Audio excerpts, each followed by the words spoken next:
بسم اللہ الرحمن الرحیم۔ معزز سامعین و سامعات، السلام علیکم ورحمۃ اللہ وبرکاتہ۔ اگر آپ اپنے گھر میں امیر بننا چاہتے ہیں تو بزرگان دین سے محبت سچی کریں۔ دیکھیے جمعرات اور جمعہ جب آتا ہے نا تو میری ماں بہنیں فاتحہ نیاز کراتی ہیں، تو کس طرح کرانا چاہیے؟ دیکھیے جب بزرگان دین کی فاتحہ کا اہتمام کیا جائے تو پہلے تو 3 باتیں میں اس میں بات کروں گی۔ ایک یہ کہ صبح سے لے کر جمعرات کے دن سے لے کر کے صبح سے فجر کی نماز سے لے کر کے شام تک آپ کبھی بھی فاتحہ کر سکتی ہیں۔ دوسری بات یہ کہ عورتیں فاتحہ دے سکتی ہیں یا مردی حضرات دیں گے۔ تیسری بات یہ بزرگان دین کی فاتحہ کرنے سے یا ہمارے جو دنیا سے مومن چلے گئے ہیں، میرے مرحوم بھائی بہن چچا تاؤ جو بھی آپ کے ہیں، آپ کے عزیز، ان کی فاتحہ خوانی کرنے سے کیا گھر میں کیا ان سے کچھ فیض حاصل ہوتا ہے؟ انشاءاللہ یہ آپ کو تینوں باتیں اس میں بیان کری ہے۔ پیارے عزیز دیکھیں، پہلے تو یہ سمجھ لیں جو عشق والے ہوتے ہیں، جو محبت کرنے والے ہوتے ہیں، جو عقیدت کرنے والے ہوتے ہیں، تو وہ بات نہیں بڑھاتے ہیں۔ اگر آپ سے کوئی دیوبندی وہاں بھی کہے کہ تم فاتحہ کیوں کرتے ہو، کیونکہ تم کیوں پڑھتے ہو، الحمد شریف پڑھتے ہو، قرآنی ہے نا وہ بھی۔ اسی طرح ہم پانی لے لیں، کوئی بھی شیرنی وغیرہ کوئی اچھا کھانا لیں گے، اس پر فاتحہ پڑھ دیتے ہیں، تو گناہ تھوڑی ہے، کریں گے تو ثوابی کام ہے۔ اور یہ ہمارا ایمان ہے، ہماری محبتیں ہیں، ہمارے اس پہ عقیدہ ہے کہ ہم بزرگان دین کی فاتحہ کرتے ہیں، لوگوں کو کھانا کھلواتے ہیں، بانٹتے ہیں، تو کون سی بری بات ہے؟ تو آپ اس میں نہ جائیں، صرف اتنا سمجھیں۔ نمبر 1، جو عورتیں گھر میں فاتحہ خوانی کر سکتی ہیں تو وہ کیا پڑھیں؟ پہلی بات، اور میری پیاری عزیز یہ بھی سمجھے، صبح سے لے کر کے فجر سے شام تک آپ کسی وقت بھی فاتحہ کر سکتی ہیں، چاہے وہ اب مغرب کا وقت ہو یا فجر کا ہو، ظہر کا، عصر کو۔ صرف یاد رکھیں زوال کا وقت نہ ہو، باقی کبھی بھی آپ فاتحہ خوانی کریں اور فاتحہ لگائیں۔ دوسری بات، میری پیاری عزیزیں، میری بہنیں، آپ نہاتی تو ہیں، پاک تو رہتی ہیں، ناپاکی کی اگر حالت آپ حیض یا پیریڈ سے ہیں تو آپ فاتحہ نہیں کر سکتی، کیونکہ قرآن پاک کی آیتیں پڑھی جاتی ہیں، کچھ سورہ پڑھی جاتی ہیں، تو اس لیے آپ فاتحہ نہیں کر سکتی۔ ورنہ آپ پاک ہیں، وضو ہے آپ کا، نہ وضو ہے بالکل کر سکتی ہیں۔ آپ کا وضو نہیں ہے نا تب بھی آپ فاتحہ پڑھ سکتی ہیں۔ جسے 10 صورتیں یاد نہیں، یعنی جس کو چاروں کل یاد نہیں ہے تو وہ کتنا پڑھے؟ دیکھیں اسے اتنا پڑھنا ہے، پہلے آپ ایک بار درود ابراہیمی پڑھیں، اللہم صلی اللہم بارک، جیسے میں آپ کو پڑھ کے بتاؤں، بسم اللہ الرحمن الرحیم، اللہم صلی علی محمد وعلی آل محمد کما صلیت علی ابراہیم وعلی آل ابراہیم انک حمید مجید، اللہم بارک علی محمد وعلی آل محمد کما بارکت علی ابراہیم وعلی آل ابراہیم انک حمید مجید۔ ایک بار ہو گیا۔ اب بسم اللہ پڑھ کے آپ ایک بار الحمد شریف پڑھیں، بسم اللہ الرحمن الرحیم، الحمد للہ رب العالمین الرحمن الرحیم مالک یوم الدین ایاک نعبد و ایاک نستعین اہدنا الصراط المستقیم صراط الذین انعمت علیہم غیر المغضوب علیہم ولا الضالین آمین۔ یہ پڑھ لیا آپ نے ایک بار سورہ فاتحہ۔ اب 3 بار آپ کو قل هو اللہ احد پڑھنا ہے، بسم اللہ الرحمن الرحیم، قل هو اللہ احد اللہ الصمد لم یلد ولم یولد ولم یکن له کفوا احد۔ یہ 3 مرتبہ پڑھیں آپ، 3 مرتبہ۔ 3 مرتبہ پڑھنے کے بعد پھر آپ درود ابراہیمی پڑھیں، 1 مرتبہ اللہم صلی اللہم بارک، یہ پڑھ لیا۔ پیاری عزیزو اب آئیے گا، جسے کوئی بھی صورت یاد نہیں ہے تو وہ یہ 3 چیزیں پڑھیں، الحمد شریف، درود ابراہیمی اور 3 بار قل شریف، یعنی سورہ اخلاص 3 مرتبہ۔ اب آپ کو کھانا ہے، آپ کے پاس اچھا کھانا ہے تو اچھا رکھ لیں، نہ ہے تو صرف پانی پہ آپ فاتحہ کر سکتے ہیں، پانی لینے، اس کے بعد آپ کو فاتحہ کرنا۔ فاتحہ کرنے کا طریقہ آپ کو آ گیا۔ اب مردوں کی ضرورت نہیں ہے، اگر مرد آپ کے گھر ہیں تو آپ کچھ بھی پڑھ سکتے ہیں، آپ کو چاروں کل ہیں تو چاروں کل سے پڑھیں، کوئی قرآن کی بڑی آیت ہے تو بڑی آیت سے پڑھ لیں، حالانکہ جتنا چاہیں اتنا پڑھ لیں، لیکن مختصر یہی ہے اور اس سے پورے آپ کو ثواب ملے گا انشاءاللہ۔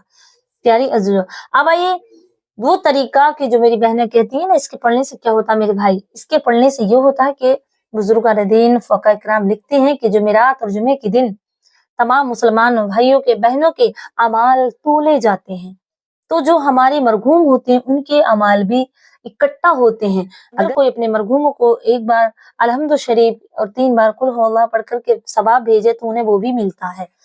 تو ہمیں چاہیے جو ہمارے بزرگان دین ہے جس سے ہم عقیدت رکھتے ہیں، چاہے غوث پاک ہو، خواجہ صاحب ہو یا نجم الدین اولیاء ہو، کوئی بھی پیر پیغمبر ہو، اور تمام نبیوں کے بھی روح کو اس کا ثواب بھیجیں، اور بالخصوص آپ اپنے مرحوموں کو بھی بھیجیں کہ انہیں بھی اس کا ثواب ملتا ہے۔ میں یہ نہیں کہہ رہی کہ آپ کوئی کھانے اچھے اچھے بنوائیں، نہیں، صرف آپ پانی لے لیں، پانی پہ فاتحہ پڑھ دیں، تو آپ ان سب کے لیے وہ انتظار کرتے ہیں جمعے کے دن اور جمعرات کے دن. اور جو میرے نوجوان بھائی ہیں انہیں چاہیے کہ وہ جمعہ کی شام یا جمعے کی صبح ضرور جایا کریں، کیونکہ تمام جتنی بھی قبر کے اندر ہیں، یعنی جن کا ٹھکانہ قبر پہ روح ہیں جو کچھ ہوتی ہیں تو قبر سے بھی تعلق رکھتی ہیں.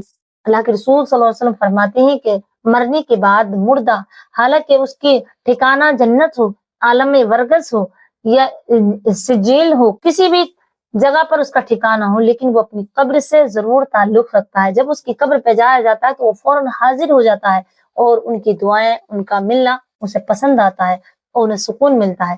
پیارے عزیزو، یہ آپ کو جمعرات اور جمعہ میں کرنا ہے. آپ جمعرات کے دن بھی فاتحہ کر سکتے ہیں. اور ایک بات اور میری سنیں کہ جمعرات کے دن آپ جب فاتحہ کریں، آپ کے پاس پانی ہے تو پانی لے لیں، کھانا ہے تو کھانا لے لیں، اور اس کھانے کو بنا کر کے آپ اپنے پڑوسیوں کو بھی بانٹ سکتے ہیں. بالکل بانٹیں، اور ہو سکے تو غریبوں کو کھلائیں. آپ خود بھی کھا سکتے ہیں لیکن غریبوں کو دیں گے تو اور زیادہ اعلیٰ ثواب ہے. پیارے عزیزو، یہ دوسری بات. تیسری بات جو میں نے بتائی پیارے عزیزو یہ کہ ہمیں کیا ملتا ہے. دیکھیں، اگر آپ امیر بننا چاہتے ہیں، مالدار ہونا چاہتے ہیں، تو آپ بزرگان دین کی ہر جمعرات کو فاتحہ لگائیں، ان سے عقیدت رکھیں اور انہیں ثواب بھیجیں. جب ہم انہیں فاتحہ خوانی کر کے انہیں ثواب بھیجیں گے تو ان کا پھیرا ہمارے گھر پہ ضرور ہوگا. ہمارا ایمان ہے. اور ہر جو دنیا سے چلا جاتی ہے روح، وہ اپنے مرحوم جو چلے جاتے ہیں، وہ اپنے جو زندہ ان کے اگر بھائی ہیں، باپ ہیں، ماں ہیں، جو بھی زندہ ہے، ان کے مرحوموں کے جو عزیز و اقربا ہیں، ان کا انتظار کرتے ہیں کہ کوئی ہمیں ہدیہ کرے. تو پیارے عزیزو، یہ کام آپ کو جمعرات جمعہ میں ضرور کرنا ہے. اور اگر مالدار ہونا چاہتے ہیں تو آپ ضرور فاتحہ خوانی کرائیں اور اس کھانے کو غریبوں میں بانٹیں. ان غریبوں میں جنہیں کہ کھانا نہ ملتا ہو، ان غریبوں میں جو اچھے. دیکھیں، ہم اہل سنت والجماعت ہے کہ جمعرات کے دن ہمارے گھر اچھے زردہ بنے گا، بریانی بنے گی، گوشت روٹی بنے گی. کبھی کبھی ایسا ہوتا ہے کہ جو پسندیدہ چیز ہو وہ بنے گی. اچھی چیزیں بناتے ہیں. تو اس اچھے کھانے کو بنا کر کے کسی غریب کو جسے کھانا نصیب نہیں ہوتا، جو 8 دن سالن نہیں کھاتا ہو، اسے صرف روٹی مل رہی چٹنی سے اور ایسی چیزیں مل رہی ہیں جو اس کے لائق نہیں کہ وہ بنوا سکے، تو وہاں آپ پہنچائیں تو اور زیادہ آپ کو ثواب ملے گا. اور اس کا یہ مطلب ہوتا ہے کہ ہم نے ان کے نام پر کھانا پکا کر کے فاتحہ دے کر کے انہیں کھلایا، صدقہ نکالا. اب کسی، اور میں یہ بھی آپ سے کہتی ہوں کہ کسی بھی دیوبندی وہابی کے چکر میں نہ آئے. ہمارا ایمان ہے، ہم کیوں بات بڑھائیں. ہمارا اس پہ عقیدہ ہے کہ ہم فاتحہ پڑھتے ہیں، قرآن کی کچھ آیتیں پڑھتے ہیں اس کھانے پر اور تمام کو کھلاتے ہیں. دوسروں کو کیا ہم سے. میں اس بات پہ نہیں جا رہی، کیونکہ دیکھیں فاتحہ خوانی کرنا یہ قرآن سے بھی ثابت ہے. اور جب بھی ہم قرآن پڑھتے ہیں، کوئی مرحوم اگر مر جاتا ہے، کوئی دنیا سے چلا جاتا ہے، تو قرآن نہیں پڑھتے ہیں وہ لوگ، پڑھتے ہیں نا. اسی طرح ہم کوئی بھی کھانے پہ بنا کر کے اور لوگوں کو وہ کھانا تسکین کرتے ہیں، کھلاتے ہیں، تو اس سے زیادہ بینیفٹ ہوتا ہے. پیارے عزیزو، میں ایک بات اور آپ سے کہنا چاہوں گی کہ آپ اپنے ماں باپ اگر آپ کی دنیا میں نہیں ہیں، فوت ہو گئے ہیں، تو جمعرات اور جمعہ میں ضرور جایا کریں. اللہ کے رسول صلی اللہ علیہ وسلم کی حدیث پاک ہے، ماں باپ کی قبر پر ضرور جایا کریں. ایک صحابہ نے عرض کیا، رسول اللہ صلی اللہ علیہ وسلم اس سے کیا فائدہ ہوگا؟ فرمایا یہ فائدہ ہوگا کہ اگر دنیا میں حاضر ہے تیرے والدین، زندہ ہیں، تو ان کے لیے دعائیں کیا کر مغفرت کی. اور اگر وہ دنیا سے چلے گئے ہیں تو بھی ان کے لیے دعائیں کیا کر اور انہیں ان کے پاس اصالہ ثواب کیا کر، ان کے پاس جایا کر کہ تیری دعائیں قبول ہوں گی اور تیرے رزق میں کبھی کمی نہیں آگی. یعنی امید کرتی ہوں کہ آپ کو یہ ویڈیو تمام سمجھ آ گیا ہو. تو مجھے اپنی دعا میں ضرور یاد رکھیے گا. السلام علیکم ورحمۃ اللہ وبرکاتہ.